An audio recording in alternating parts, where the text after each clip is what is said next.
1 week today, and it'll all be over. Millions of Canadians will be voting or have voted.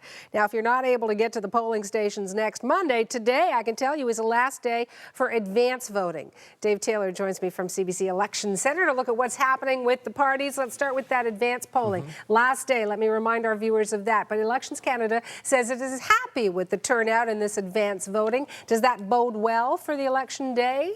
Well, you know, advance polls have become an increasingly popular option for voters who have, you know, schedules that don't necessarily line up with what you get on E-Day.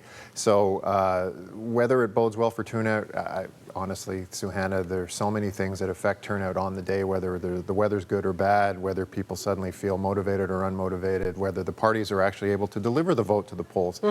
I will resort to the old cliche, only time will tell. But what's neat about advance polls is that they're at snapshot in time. And so the political dynamic over the last 3 or 4 days is what is represented in that advance poll. It may be different next Monday. You talk about getting the vote out on E-Day, but it's also shoring up the vote in the days before, you know, Canadians go to the polls. The battle so far has been the talk of second place. What are the Liberals doing this week to try to get the NDP to step back a little?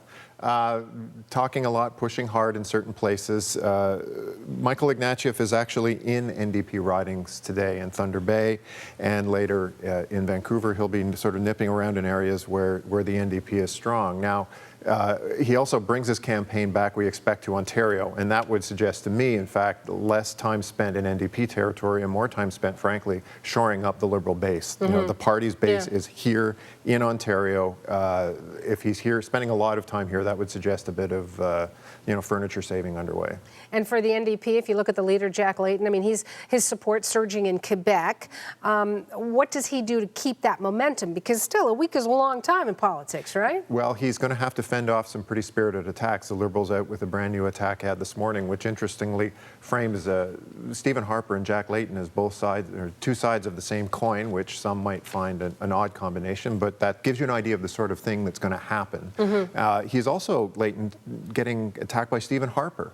You know, the Tories are going into NDP ridings as well, and that gives you a sense of the fluidity of things out there right now, and the fact that when, you know, Jack Layton is not ordinarily seen as the guy in the last week of the campaign who is the, you know, the target of attacks, it's an unusual dynamic that we're in here. And maybe the Bloc Québécois also feeling the heat from the NDP, because Gilles Duceppe, the leader of the BQ, is out with a big gun today. Who's that? That's Jacques Parizeau, the former Premier of Quebec, the former leader of the Parti Québécois, an icon in the sovereignty movement, now a polarizing icon as well. And you can look at this a couple of ways. One is that he's, you know, coming out to help the team, so to speak. But the other thing here is perhaps not as much the, you know, the Hail Mary pass to try to win the race or win the game, as much as a Hail Mary pass to make the score look a little better at the end of the day.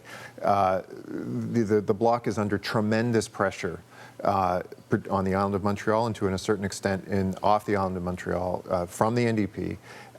Parizeau is not a guy who's universally loved by Quebecers. One of the tricks of the Bloc throughout its history has been to gather not just sovereigntists, but people who have, you know, left-leaning politics, who aren't enthused with any of the Federalist options. What Jack Layton seems to have done in this campaign is like kind of unlock that and get inside that pool of voters that none of the other Federalist parties have had much success getting to. So one read of this is that what in fact he's doing, Gilles Duceppe, is trying to shore up his core, his base, in order to save that from the NDP. Thank you so much, Dave. You're welcome, Suhana. Dave Taylor is senior producer at the CBC Election Centre.